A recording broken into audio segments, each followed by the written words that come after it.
오늘 예수와의 만남 6번째 시간이고요. 예수 들린 사람이라는 주제로 누가복음 말씀을 우리가 계속 보고 있습니다. 8장에 오늘은 26절부터 39절까지의 말씀을 보도록 하겠습니다. 여러분, 이 세상에는 우리가 상상해보지 못한 유령, 귀신들에 관한 이야기들이 참 많습니다. 잘 아는 이야기나 인물들 중에서는 제가 생각하기에는 드라큘라 정도도 있고요. 홍콩 할매 귀신, 처녀 귀신, 강시, 도깨비, 달걀 귀신 이런 이야기들을 좀 우리는 종종 알 것 같습니다. 한국에서는 예전에 전설의 고향이라고 해서 귀신 이야기 혹은 억울하게 고통스럽게 죽은 혼령에 대한 이야기들이 인기 소재로 TV에서 방영하기도 했습니다. 저 어렸을 때만 해도 제가 살던 집은 화장실이 집 마당에 따로 독립적으로 있었습니다. 집 나가야 돼요. 문 밖으로 나가서 독립적으로 있었습니다. 그 당시에 대부분 재래식, 우리가 푸세식이라고 말하는 밑에가 뻥 뚫려 있는 그런 화장실을 저는 어렸을 때 사용을 했습니다. 그런데 어렸을 때 화장실을 갈 때마다 들었던 이야기가 생각이 나요. 그것은 볼일을 볼 때마다 빨간 휴지를 줄까 파란 휴지를 줄까라는 거죠. 그러다가 갑자기 밑에서 손이 훅 올라온다라는 이런 무서운 이야기들을 어렸을 때부터 종종 들었던 것 같아요. 근데 이 괴담은 사실 일본에서 시작되어서 우리나라에 전해진 말도 안 되는 이야기입니다.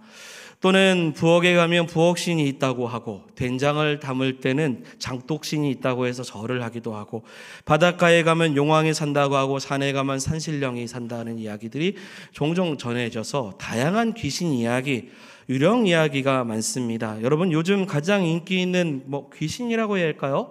어떤 이야기, 여러분 어떤 존재가 있을까요? 요즘에 좀 인기 있는 그러한 특별한 존재는 저승사자를 이야기합니다. K-pop 데몬 헌터스 애니메이션에서 전 세계적으로 유명해지면서 우리나라 저승사자가 세계적으로 유명해졌습니다. 이게 왜 유명해져야 될지 모르겠지만 최근 기사를 보니 10월 31일은 할로윈데이라고 하는데요. 사람들이 유령이나 귀신들 분장을 하는데 이때 저승사자 코스튬이 인기몰이를 할 것 같다라는 기사도 제가 보았습니다. 그런데 여러분, 우리가 하나님을 믿는 사람으로서, 그리스도인으로서 세상의 귀신 이야기, 빨간 휴지, 파란 휴지, 저승사자, 할로윈 데이 등 이런 세상 문화 속에서 인간이 아닌 신비한 존재에 관한 어떤 문화나 컨텐츠는 사실 되도록이면 체험하지 않고 흉내내지 않는 것이 좋습니다. 어떤 이들은 문화는 문화이고 컨텐츠일 뿐이라고 말하지만 사실 상관없는 말이 아닙니다. 우리는 하나님의 형상으로 지음받은 존재이기 때문에 우리가 살아가는 세상은 하나님 나라와 대조된 것으로 우리를 하나님의 거룩한 자녀로 살지 못하게 하려고 합니다. 그렇기 때문에 우리는 분명히 여러분 구별된 삶을 살아가야 될 줄 믿습니다. 어느 때는 자제해야 되고 멀리해야 되고 이 세상의 문화를 수용하기보다 혹 하나님의 영광을 가리는 것은 아닌가를 생각해 봐야 되고 또한 우상 숭배를 하는 것은 아닐까 여러분 늘 깨어서 분별할 필요가 있다라는 것입니다. 자, 그럼에도 여러분 제가 이야기를 하는 이유가 있습니다. 이 세상에서 허황되게 만들어진 이런 귀신과 유령에 대한 이야기가 세상에 종종 등장하는 이유가 있습니다. 그것은 귀신이 존재하기 때문이라는 거죠. 사람들은 그것을 희미하게 세상 사람들은 깨닫고 있는 것입니다. 몇 년 전에 저희 아이도 저에게 어디서 뭘 들었는지 저에게 물어봤습니다. 아빠, 귀신은 없는 거지? 이 질문은 귀신 없다라는 걸 듣고 싶어서 질문했던 겁니다. 그래서 저는 아이를 보면서 얼굴을 보면서 성경적으로 이야기를 했어요. 아니, 귀신 있는데 네 뒤에 있잖아. 그때 놀랐던 아이의 표정이 아직도 기억이 납니다. 저는 그렇게 놀려요. 놀렸지만 사실은 존재한다라는 것이죠. 오늘 본문에서도 성경은 귀신의 존재가 있다고 말합니다. 그리고 이 귀신은 2000년 전 당시 사람들에게 굉장히 핫한 존재였습니다. 왜냐하면 정상적인 어떤 사람이 갑자기 귀신 들려서 이상한 행동을 하고 있기 때문이죠.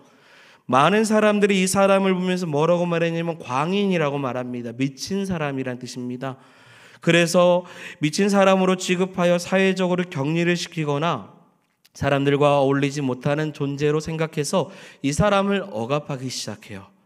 이는 어찌 보면 사람으로 대우받지 못하고 짐승처럼 처절하게 버려진 존재로 취급받았다라는 겁니다. 자, 여러분, 오늘 말씀을 통해서 이 귀신 들린 사람이 예수님과의 만남 속에서 그의 인생이 어떻게 변화가 되고 있는지, 그리고 어떤 치유의 삶으로 살아가게 되었는지, 그리고 이 사건을 통해서 자, 여러분, 예수님을 만난 우리의 인생은 어떠한 삶을 살아가야 될지를 함께 말씀을 통해 살펴보기를 소망합니다. 이제 말씀 속으로 한번 들어가 보죠. 우리 26절의 말씀을 같이 읽겠습니다. 그들이 갈릴리 맞은편 거라사인의 땅에 이르러. 아멘. 여러분, 예수님과 제자들은 갈릴리 지역에서 복음 사역을 마치시고 배를 타고 갈릴리 호수를 건너 그 반대편인 거라사인의 지방으로 건너 오셨다라고 소개하고 있습니다. 여러분, 거라사라고 하는데 어디일까요? 마가복음과 누가복음에서는 이 지역의 이름을 거라사라고 했고, 마태복음에서는 가다라라고 지칭을 했습니다. 이는 서로 다른 곳을 지칭하는 것이 아닙니다. 이제 지도가 있긴 한데요, 거리상으로 좀 떨어져 있지만 사실 이렇게 이야기하는 것은 포괄적으로 갈릴리 건너편이라는 것을 의미하는 거예요. 전체를 의미합니다. 전체 땅 데가볼리라는 그 지역을 의미하고 있습니다. 당시 이스라엘은 갈릴리 호수를 중심으로 이 동쪽과 서쪽으로 서로 나눠지면서 서로 다른 문화권에서 존재하고 있습니다. 그래서 갈릴리 서쪽은 유대인들 중에서 가장 민족주의적인 성향을 가지고 있는 갈릴리 사람들이 살고 있었고, 이 데가볼리라고 말하는 갈릴리 동쪽은 옛날부터 이방인들이 살았던 곳입니다. 또한 이곳은 그리스, 로마 문화가 지배하고 있었던 헬라 문화권의 지역이죠. 이 말은 유대인들 사이에 거라사라는 지방은 여러분, 이방인들이 사는 부정한 곳, 거룩한 유대인들이 쉽게 접근할 수 없는 곳으로 생각을 했습니다. 유대인이었던 예수님도 사실 굳이 가지 않아도 되는 곳이죠. 로마와 그리스 신들을 섬기는 곳이니 생각해 보십시오. 영적으로도 부정한 곳, 그런 곳이라고 생각할 수밖에 없습니다. 그런데 이곳을 우리 예수님께서 찾아가신 것입니다. 27절의 말씀을 읽어보겠습니다. 예수께서 육지에 내리심에 그 도시 사람으로서 귀신 들린 자 하나가 예수를 만나니 그 사람은 오래 옷을 입지 아니하며 집에 거하지도 아니하고 무덤 사이에 거하는 자라. 아멘. 여러분, 예수님과 제자들이 배에서 내리자마자 귀신 들린 사람 하나가 지금 예수님을 만나는 장면을 27절에 소개하고 있습니다. 그리고 그 사람에 대한 프로필을 우리에게 소개하고 있는데요. 첫 번째는 오랜 시간 옷을 입지 아니한 사람이었다. 두 번째는 집에 살지 아니하는 사람이다. 세 번째는 무덤 사이에 거하는 사람이라고 오늘 27절에 소개하고 있습니다. 여러분, 세 번째, 무덤 사이에 산다는 것을 좀 먼저 생각해 본다면, 여러분, 무덤은 산 사람이 있는 곳이 아니죠. 죽음의 장소로서 유대인들에게 있어서는 굉장히 부정한 곳입니다. 정결하지 못한 사망의 장소이죠. 구약의 율법에 따르면 시체를 만진 사람은 부정하게 되는데, 이 사람은 부정한 그곳에 살고 있는 겁니다. 존재 자체가 정결하지 않다. 정상적인 사람이 아니란 뜻입니다. 여러분, 귀신 들린 사람이라는 말의 뜻은 귀신에 의해서 지배받는 사람이라는 뜻을 가지고 있습니다.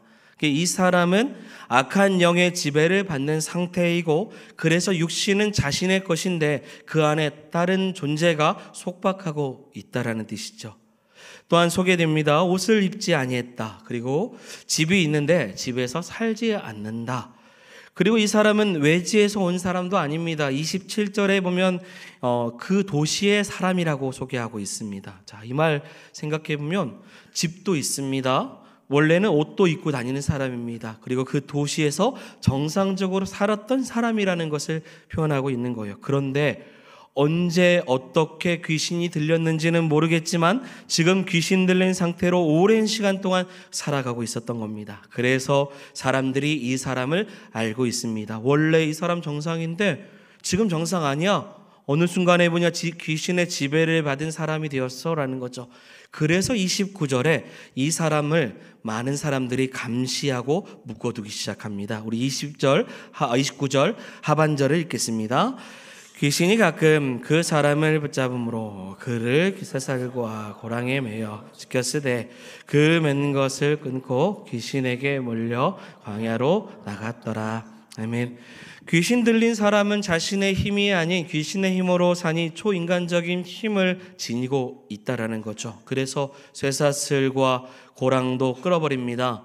보통 인간이라면 못하는 일입니다. 그리고 말씀해 보니까요, 귀신 들린 사람은 귀신에 이끌리는 대로 사람이 살지 않는 어디로 갔습니까?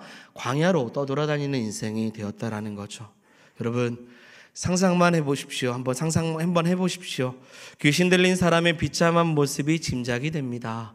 옷은 입지 않았고요, 무덤으로 광야로 돌아다니면서 인간의 삶을 살지 않고 부정한 곳을 돌아다니는 광인, 미친 사람으로 사는 이 비참한 한 사람, 살아있어도 죽음의 삶을 살고 있는 사람이란 겁니다. 여러분, 이 사람을 예수님께서 만나 주신 것입니다. 다시 말씀드립니다. 이 사람이요, 예수님을 만나러 나온 것이 아닙니다. 왜냐면요, 귀신 들린 사람은 원래 예수님을 만나보고 싶지 않았기 때문이죠. 그래서 28절에도 보면 귀신 들린 사람이 나를 괴롭게 하지 마옵소서라고 해요. 이 말은 예수님 만나고 싶지 않습니다. 근데 만났다는 거죠. 그런데 예수님께서 친히 찾아가신 거예요. 귀신 들린 그 사람을 친히 만나 주시기 위해서 오신 겁니다. 우리 28절, 29절 같이 크게 읽어보겠습니다.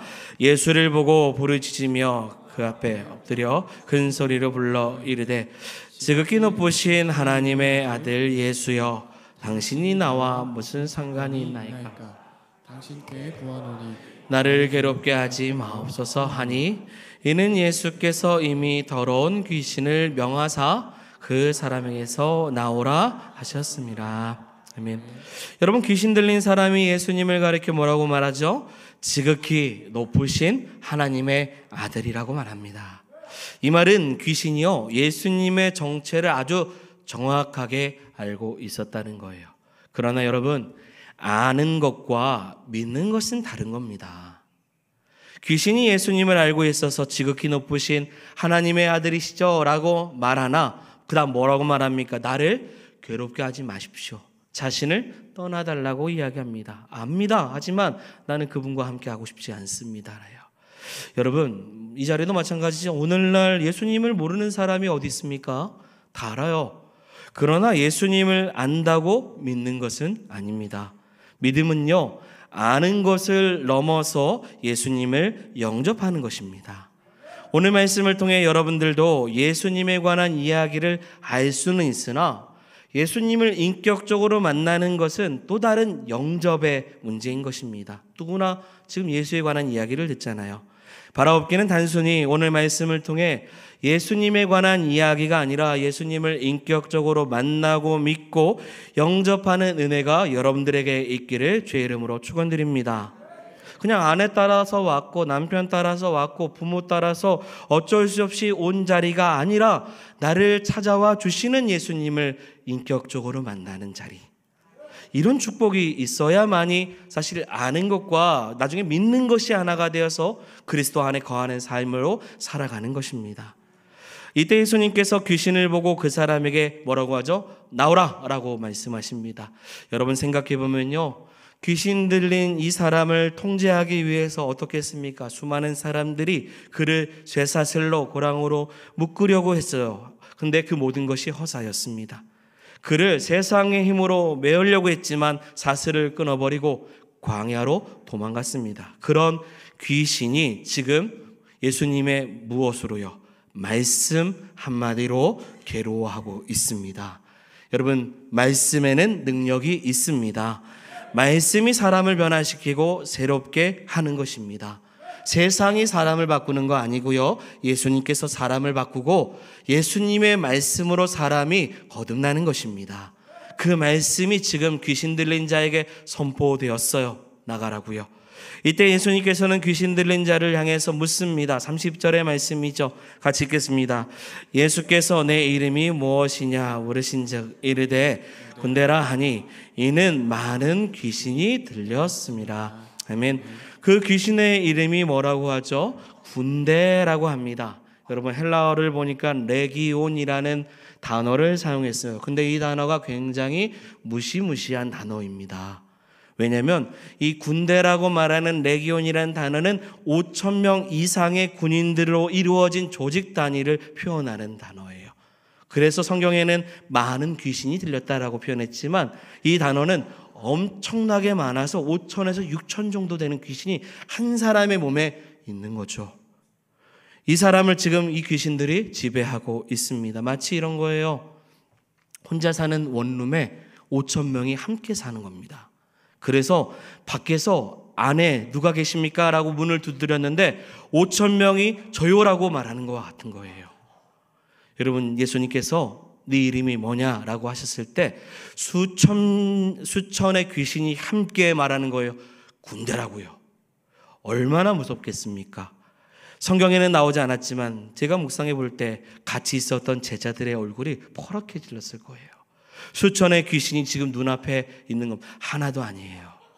그런데 예수님은 표정 하나 바뀌지 않습니다. 변하지 않으셔요. 여러분 이런 귀신 들린 사람은 누구나 피하고 싶을 겁니다. 그리고 이런 귀신 들린 사람은 누구나 만나고 싶지 않고 차라리 사회로부터 격리된 그 상태 그대로 무덤 곁에 살게 놔두는 것이 훨씬 좋다고 생각할 것입니다. 그런데 우리 예수님께서는 이 사람을 직접 만나 주시고자 오신 것입니다. 여러분 예수님께서 행하시는 일 중에서 우연히 일어나는 일은 없습니다. 우연한 만남은 없어요. 예수님은 이 귀신 들린 사람을 만나시고자 이곳에 친히 오신 거죠. 사실 그럴 필요가 없다고 말씀드렸어요. 여러분 예수님을 만나고 싶은 사람이 그 당시에도 엄청 많습니다. 이곳에 오지 않더라도 아무도 예수님을 비난하거나 뒤에서 욕할 사람이 없어요. 그런데 예수님은 모든 사람들로부터 버림받고 사회로부터 철저하게 소외되어서 부정하다고 말하는 이 한 사람을 만나주시기 위해 갈릴리 호수를 건너 오신 겁니다. 근데 여러분 우리가 오늘 읽지 않았지만 이 앞에 장면이 뭐냐면 건너 오실 때요 큰 풍랑을 만나요. 위험한 일이 있음에도 불구하고 한 영혼을 만나시고자 제자들과 함께 친히 건너 오셨어요. 그리고 오시자마자 첫 번째 만난 사람이 바로 누굽니까? 군대 귀신이 들린 사람입니다. 여러분 결국 누구 때문에 오신 거예요? 이 사람을 만나고자 오신 겁니다. 왜요? 이 영혼을 구원하시기 위해서 오신 것입니다. 여러분 이 땅 가운데 예수 그리스도께서 오셨습니다. 아무도 가까이 하지 않는 우리의 인생, 사망에 거하고 있는 우리의 인생 가운데 주님 우리를 꺼려하지 아니하시고 우리 영혼을 불쌍히 여겨주셔서 우리를 구원하시고자 그 풍랑과 같이 십자가의 길을 걸으시면서 이 땅 가운데 잃어버린 영혼들을 향해서 저와 여러분들을 위해서 이 땅에 오셨다라는 거예요. 주님은 자신을 필요로 하는 그 불쌍한 영혼을 향해서 친히 찾아와 주신 것입니다. 그리고 나서 32절, 33절의 말씀입니다. 읽겠습니다. 마침 그곳에 많은 때가 산에서 먹고 있는지라 귀신들이 그 돼지에게로 들어가게 허락하심을 간구하니 이에 허락하시니 귀신들이 그 사람에게서 나와 돼지에게로 들어가니 그때가 비탈로 내려가 호수에 들어가 물사거늘. 아멘. 여러분 예수님께서 귀신 들린 사람 안에 있는 군대 귀신에게 뭐라고 말씀하셨다고요? 떠나라 라고 말씀을 하셨어요. 귀신도 예수님 앞에 이 말씀을 듣고 떨기 시작합니다. 그리고 자신들이 무적갱으로 들어가지 않기를 간구하고요. 차라리 저기에 있는 돼지들에게 들어가기를 뭐하고 있습니까? 간구하고 있어요. 여러분 귀신도 뭐하고 있어요? 기도하고 있는 거예요. 바라는 거죠. 여러분 여기서 돼지떼의 숫자가 나오지 않았지만 우리가 알죠? 얼마큼이죠? 돼지 2,000마리, 마가복음에서 2,000마리라고 소개가 됩니다. 5,000 정도 넘는 군대 귀신이기 때문에 적어도 돼지 한 2,000마리 정도는 있어야 자신들이 들어갈 수 있는 것처럼 표현이 됩니다. 여러분, 돼지 200마리만 있어도 굉장히 꿀꿀거리며 시끄러울 텐데요. 2,000마리면 얼마나 많겠습니까? 그리고 2,000마리가 되는 귀신 들린 돼지떼가 비탈길을 뛰어 내려가서 절벽에서 떨어져 물에 빠지는 것을 여러분 상상해 보십시오. 이것이 영화의 한 장면이라고 한다면 굉장한 장면입니다. 이처럼 돼지들이 집단으로 몰살하는 광경을 본 돼지친 자가 너무 놀랐어요. 너무 두려워했어요. 이런 일이 없기 때문입니다. 그리고 마을에 가서 모든 일을 보고합니다. 여러분, 2-3마리가 물에 빠져도 놀랄 일인데 마을 사람들도 한꺼번에 2,000마리가 몰살했다라는 소식을 들으며 얼마나 큰 충격을 받았겠습니까? 그리고 광인이었던 귀신 들린 사람의 모습, 자신의 몸에 있는 귀신들이 떠난 그 사람의 모습을 이어서 성경은 35절과 36절에 소개하고 있습니다. 같이 읽겠습니다. 사람들이 이루어진 보고로 나와서 예수께 이르러 귀신 나간 사람이 옷을 입고 정신이 온전하여 예수의 발치에 앉아 있는 것을 보고 두려워하거늘 귀신 들렸던 자가 어떻게 본 자들이 그들에게 이르매. 아멘. 자, 여러분 여기서 보십시오. 이 사람의 호칭이 바뀌었죠. 귀신 들린 자였는데 이제는 뭐입니까? 귀신 나간 사람이고요. 또 귀신 들렸던 사람이라고 소개돼요. 귀신 들렸다가 지금은 귀신이 나간 상태라는 것을 모든 사람이 다 알고 있다라는 거예요. 동네 사람들이 허겁지겁 와보니까 그 귀신 들렸던 사람이 멀쩡해진 채 옷을 입고 예수님 발 앞에 조용히 앉아 있는 모습을 본 겁니다. 이런 광경을 본 적이 없어요. 그들이 생각할 게 이 사람은 온전해질 수 없다, 불가능하다, 사람으로 살 수 없다고 생각해서 쇠사슬로 묶어놨는데 이 불가능한 일이 지금 일어나진 겁니다. 온전한 사람으로 변화가 된 거예요. 너무나도 놀라운 큰 충격을 받았습니다. 자, 그러자 어떻게 반응합니까? 37절입니다. 거라사인의 땅 근방 모든 백성이 크게 두려워하여 예수께 떠나가시기를 구하더라. 예수께서 배에 올라 돌아가실세. 아멘.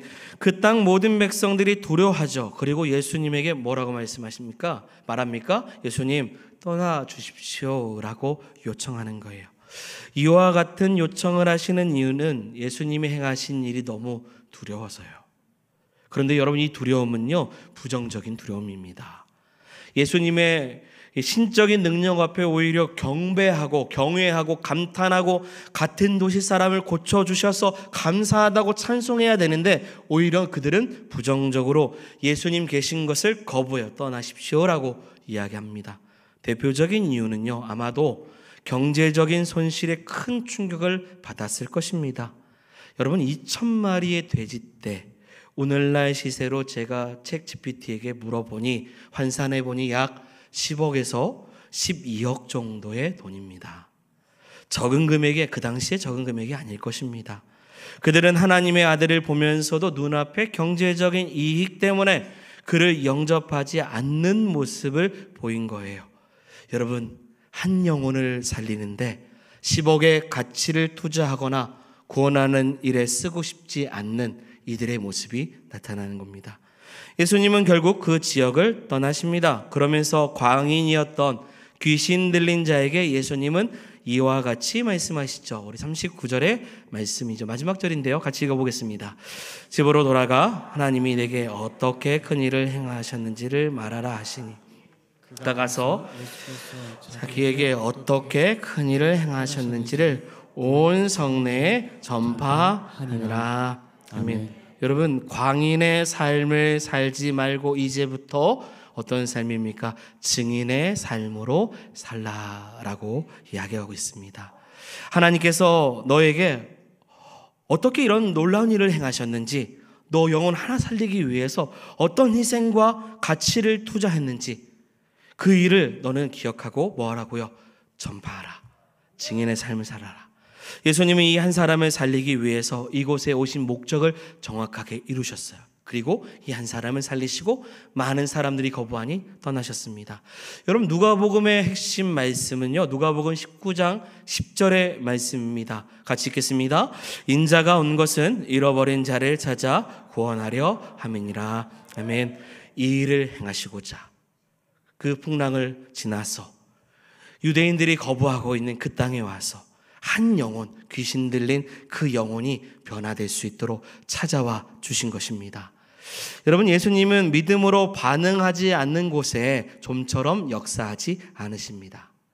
자신을 계시했을 때, 자신이 나타났을 때 믿고 반응하는 사람에게는 역사하는데 거부하거나 무시하는 사람에게는 능력을 행하시지 않습니다. 따라서 말씀을 듣고 믿음으로 반응하는 것이 무엇보다 중요한 것입니다. 사랑하는 여러분, 우리는 예수님과의 그 만남을 통해서 얼마나 믿음으로 반응하고 있는지를 돌아보시기를 바랍니다. 매주 말씀을 통해서 예수님과의 만남을 살펴봤는데요. 사실 저는 오늘 말씀이 우리에게 정말로 주는 귀한 메시지가 있다고 생각이 됩니다. 그 한 가지를 우리 마지막으로 여러분들에게 전하고자 합니다. 여러분, 우리가 이전에 보았던 예수님과의 5번의 만남, 오늘 6번째거든요. 그 만남의 사람들을 봤을 때 보십시오. 나병 환자가 있었죠. 기억하십니까? 그리고 중풍병자가 있었습니다. 오늘 장로님 기도하셨는데요, 백부장의 종을 고치는 사건이 있었어요. 그리고 우리가 읽진 않았지만 야이로의 딸이 이 사이에 본문에 또 등장합니다. 혈우증 여인이 또한 등장을 해요. 여러분, 예수님과 만나는 사람들의 회복의 이야기가 성경에 지금 기록되어 있는데, 우리가 보았던 모든 사람들의 회복은 어디서부터 시작이 되냐면 육신의 회복입니다. 당연히 죄사함도 있지만 무엇이 회복되었어요? 육신의 회복입니다. 그런데 오늘 말씀은 어떻습니까? 육신의 회복이 아닙니다. 귀신 들린 사람의 삶은 육신의 질병이 있는 삶이 아닙니다. 집도 있고 옷도 있는 사람이고 가난하지 않습니다. 그는 그 속에 귀신 들린, 곧 귀신으로 지배받는 사람, 악한 영에 사로잡힌 삶을 살고 있는 사람입니다. 사랑하는 여러분, 많은 사람들이요, 눈에 보이는 회복을 꿈꾸며 살아갑니다. 그래서 돈이 없는 사람은 돈을 찾고요, 집이 없는 사람은 집을 찾고, 자녀가 없는 사람은 자녀를 달라고 하고, 건강이 없는 사람은 건강을 찾습니다. 이 모든 것을 이루어주실 주님을 바라보면서 우리는 간구하며 살아갑니다. 물론 여러분, 우리가 구할 때 주님께서는 자녀에게 귀한 것을 응답으로 허락해 주실 줄 믿습니다.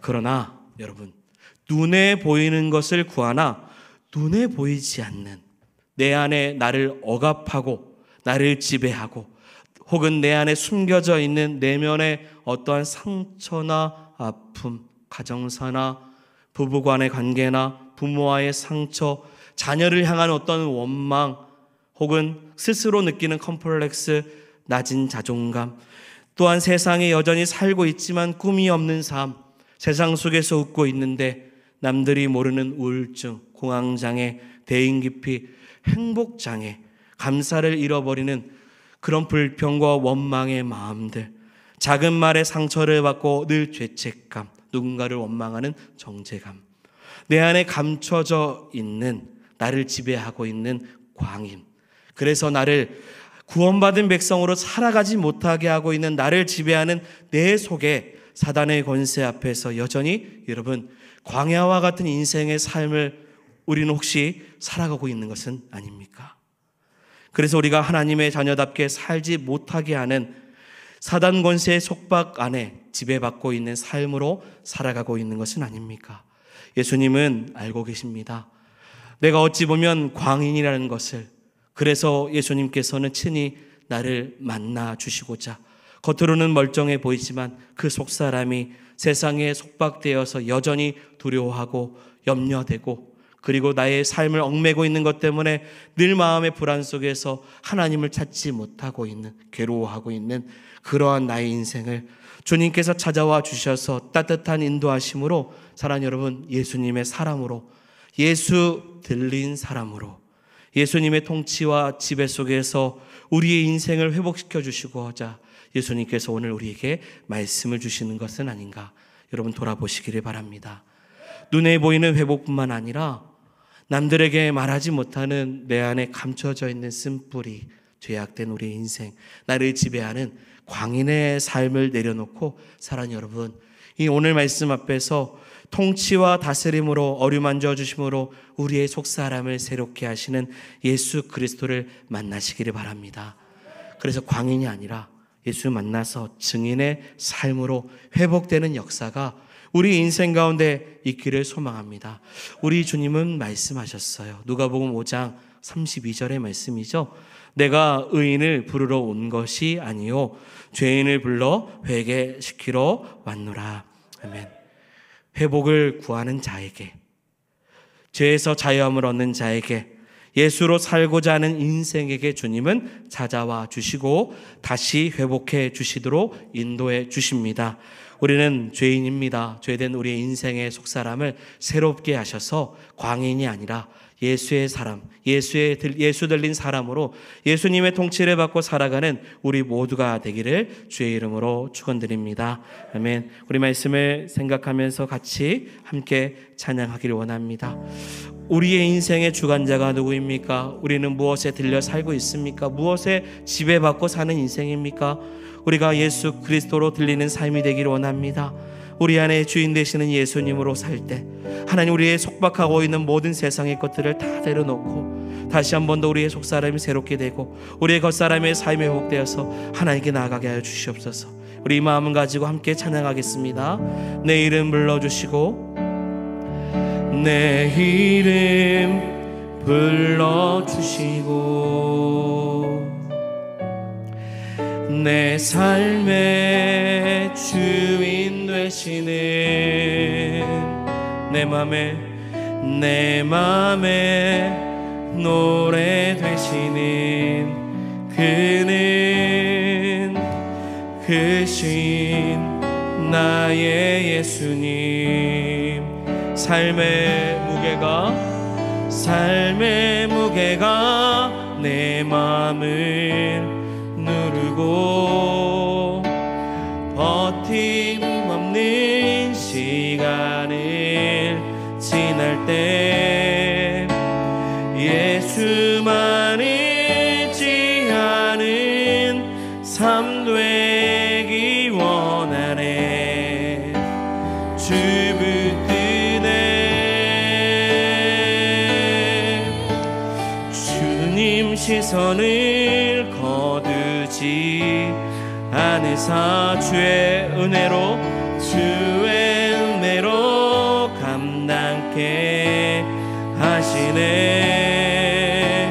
예수로 사는 인생 책임져 주시니 주께 맡기네. 아멘. 내 안의 모든 염려는 절실한 기도되리라. 절실한 기도되리라. 답답한 현실 속에서 주만 온전히 바라봅니다. 삶의 무게가 내 맘을 누르고 버팀없는 시간을 지날 때 예수만 의지하는 삶 되기 원하네. 주 붙드네. 주님 시선을 거두지 않으사 주의 은혜로 감당케 하시네. 예수로 사는 인생 책임져 주시니 주께 한 번 더 마음을 다해 고백합니다. 삶의 무게가 내 맘을 누르고 버팀이 없는 시간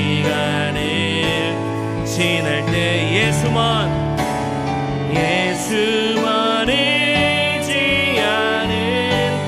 삶 되기 원하네. 주 붙드네. 주님 시선을 거두지 않으사